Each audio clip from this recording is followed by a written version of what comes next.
Class में आते हैं फिर से। क्लास 9th में हम लोग आज साइंस पढ़ेंगे, ठीक है। क्लास 9th में हम लोग साइंस पढ़ रहे हैं, ठीक है। साइंस विज्ञान, ठीक है। तो विज्ञान में हम लोग जो आज चैप्टर शुरू कर रहे हैं वो है गति। क्या है? गति, जिसको इंग्लिश में हम लोग मोशन कहते हैं। आखिर गति होती क्या है? सबसे पहले इस चैप्टर को पढ़ने के लिए हम लोग गति के बारे में पढ़ेंगे कि गति होती क्या है, ठीक है। बेसिकली हम लोग क्या कहते हैं कि हम लोग एक जगह से दूसरी जगह जा रहे हैं, तो उस समय क्या होता है कि हम गति कर रहे होते हैं। जब हम एक स्थान से दूसरे स्थान पे जाते होते हैं तो इसको क्या कहते हैं? गति। जैसे मैं यहाँ खड़ी हूँ, ठीक है, मैं चल के यहाँ से यहाँ आ गई, तो यहाँ पर मेरे अंदर क्या है? एक गति है, ठीक है, क्योंकि मैंने समय के साथ स्थान को बदला है। अगर हम लोग मैं यहीं खड़ी रहूं और हिलती रहूं तो ये गति में नहीं आएगा। लेकिन बहुत सारी चीज़ें होती हैं, जैसे पक्षी उड़ते हैं, तो पक्षी उड़ रहे हैं तो उड़ने पे क्या हो रहा है? वो एक स्थान से दूसरे स्थान पे जा रहे हैं तो वो गति कर रहे हैं, ठीक है। दूसरी चीज़ है, कुछ गतियाँ ऐसी होती हैं जिसको हम लोग प्रत्यक्ष रूप से नहीं देख सकते हैं, लेकिन उसके चलने का आभास करते हैं। जैसे हवा, हवा को आपने देखा है? शायद नहीं, लेकिन हवा चल रही है कि नहीं चल रही है, तो ये सारी चीज़ें किससे पता चलती? उनके एक आभास से। जैसे हवा चलती है तो हमको एक एहसास होता है, ठीक है, हमारे बाल उड़ते हैं या आसपास की चीज़ें, धूल उड़ने लगती है, ठीक है, कुछ रखी हुई वस्तुएं उड़ने लगती हैं, तो इससे हम कह सकते हैं हवा चल रही है, ठीक है, जो इसका अप्रत्यक्ष साक्ष्य है। प्रत्यक्ष रूप से हमें हवा तो दिखाई नहीं दे रही है, लेकिन जो चीज़ें उसके संपर्क में आ रही है वो हिल रही है, ठीक है, एक स्थान से दूसरे स्थान पे जा रही है, तो हम कह सकते हैं कि हवा चल रही है। इसी तरीके हमारे वायुमंडल में बहुत सारे ग्रह हैं, ठीक है। तो पृथ्वी, जैसे हम लोग कहते हैं कि दिन और रात कैसे हो रहे हैं, ठीक है, तो दिन और रात होने का क्या कारण होता है? पृथ्वी का अपने अक्ष पे घूमना सूर्य के चारों तरफ, ठीक है।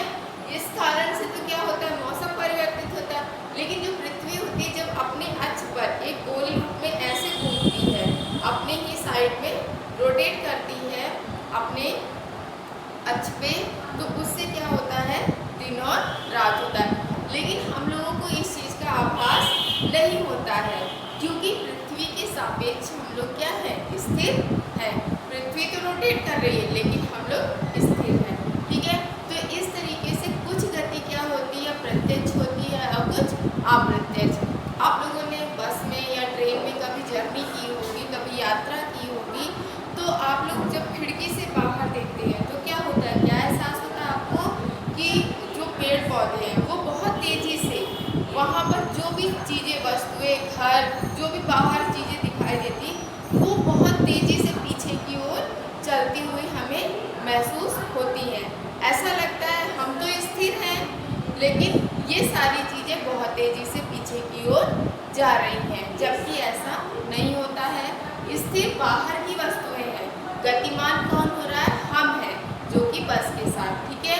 लेकिन बस के सापेक्ष अगर हम लोग देखेंगे तो बस के हिसाब से हम लोग स्थिर हैं, ठीक है, चल कर रही है बस, ठीक है।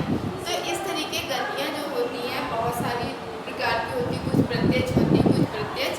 तो एक सीधा सा उसकी परिभाषा होती है या डेफिनेशन होती है, या हम लोग अपने सरल शब्दों में कह सकते हैं कि गति उसे कहते हैं जब समय के साथ उसमें परिवर्तन हो, ठीक है। समय के साथ, समय जैसे जैसे बदले वैसे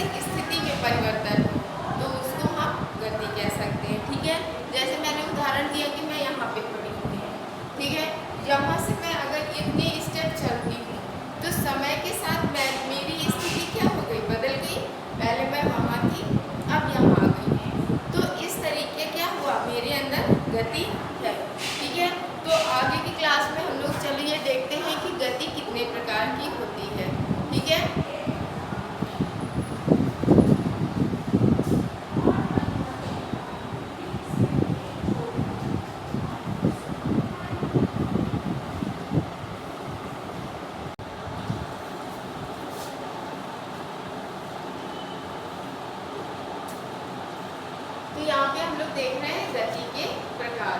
तो गति के प्रकार में हम लोग देख सकते हैं कि गति कितने प्रकार की होती है। ठीक है, तो यहाँ पे मैं कुछ प्रकार आप लोगों को बता रही हूँ। सबसे पहले क्या है, सरल रेखीय गति। सरल रेखीय गति क्या होता है, जैसे कि नाम से ही पता चल रहा है कि सरल रेखीय गति मतलब सीधे सीधे चलना। ठीक है, जैसे हम लोग किसी पाथ पे चल रहे हैं, ऐसे ऐसे ऐसे ऐसे ऐसे, तो यहाँ पे देखिए जैसे यहाँ से यहाँ सीधे गए, यहाँ से यहाँ आए, यहाँ से यहाँ। ठीक है, तो ये क्या है, एक सरल रेखीय गति हो गई। ठीक है, इसमें क्या होता है कि हम सीधे चलते हैं। ठीक है, तो इस तरीके की गति को क्या बोलते हैं, सरल रेखीय गति। ठीक है, अगला हमारा ध्यान जाता है वृत्तीय गति। तो वृत्तीय गति क्या होती है,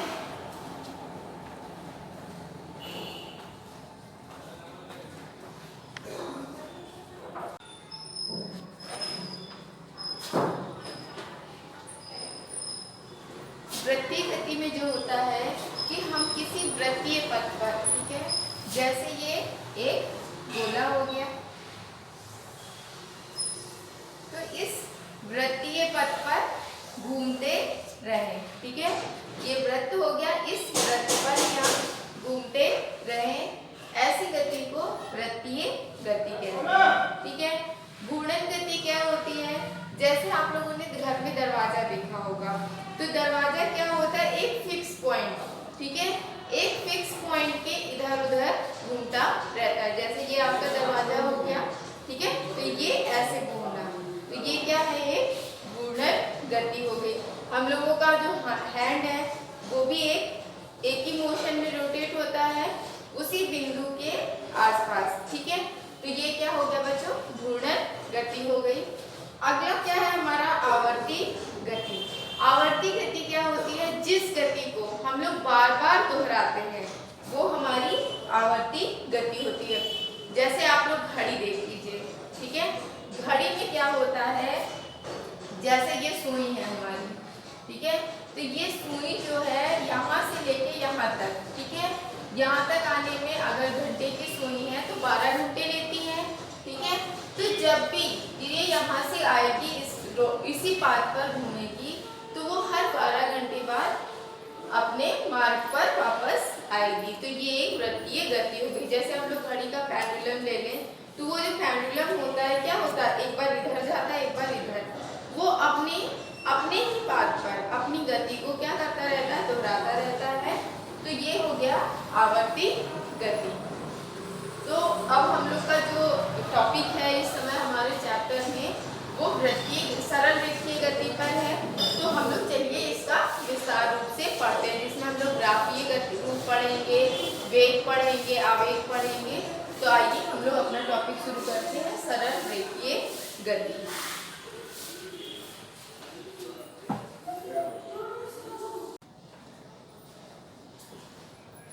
हम लोग आते हैं अपने टॉपिक पे, सरल रेखीय गति। इसमें क्या होता है, नाम जैसे बताया, एक सीधी रेखा पे। ठीक है, तो यहाँ पर हम बच्चों को पॉइंट्स ले रहे हैं। ठीक है, जैसे ये हमारा एक मार्ग हो गया। ठीक है, अब हम लोग यहाँ से चले जीरो से। ठीक है, जीरो से हम सीधा चलते चले गए, हम यहाँ पे रुके पॉइंट ए पे। ठीक है, मान लिया अगर हम लोग इसको मीटर पैमाने पे देख लें तो 0, 1, 2, 3, 4। ठीक है, तो ये मीटर समझ लीजिए आप, 0 से 1 मीटर, 2 मीटर, 3 मीटर, 4 मीटर। ठीक है, 5, 6 मीटर, 7 मीटर, 8 और ये 9 हो गए। ठीक है, तो यहाँ से अगर कोई व्यक्ति चलता है ओ पॉइंट से, ठीक है, ओ से चलने के पश्चात, ठीक है, वो सीधा कहाँ गया, ए पर। ठीक है, तो उसने कुल दूरी कितनी तय कर ली, 9 मीटर।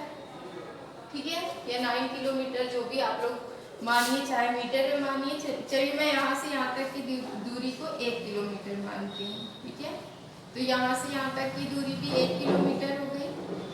तो यहाँ से वहाँ तक 9 किलोमीटर। तो जो पहले हम लोग चले 0 से A तक 9 किलोमीटर, ठीक है।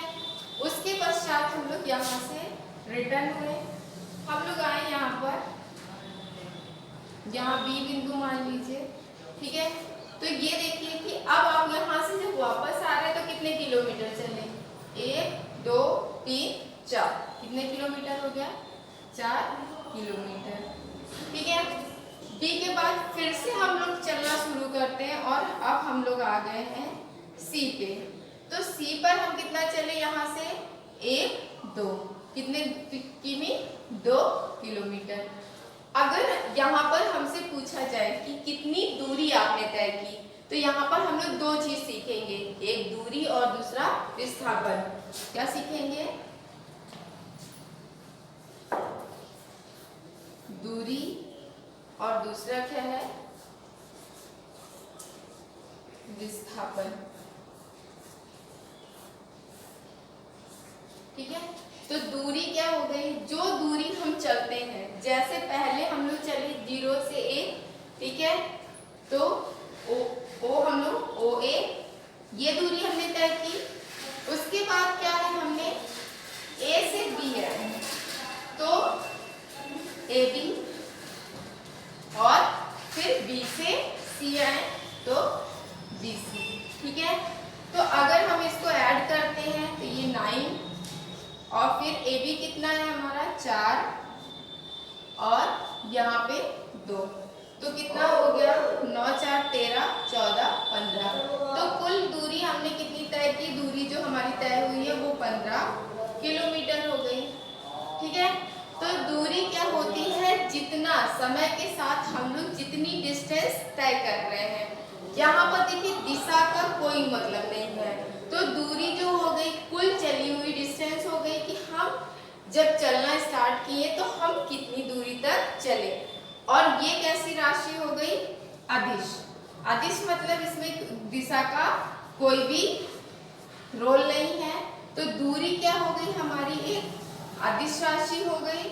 और जब हम चलना शुरू करते हैं तो जो हमारा स्टार्टिंग बिंदु होता है, ठीक है, ये स्टार्टिंग बिंदु हो गया, ठीक है। यहाँ से स्टार्ट किया हम लोग और C पर एंड कर रहे हैं, तो एंडिंग बिंदु क्या हो गया, C।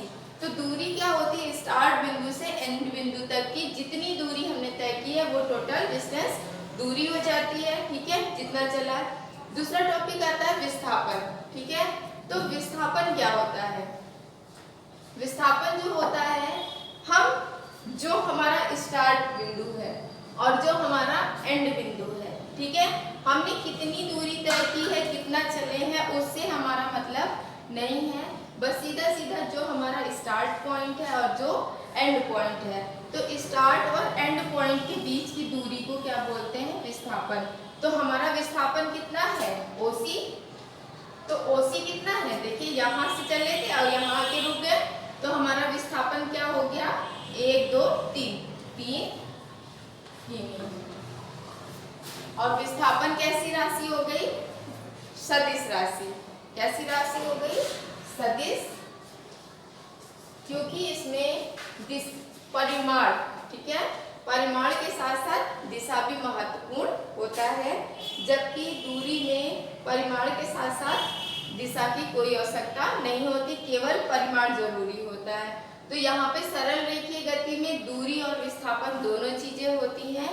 तो इस तरीके से हम सरल रेखीय गति को समझ गए हैं, ठीक है।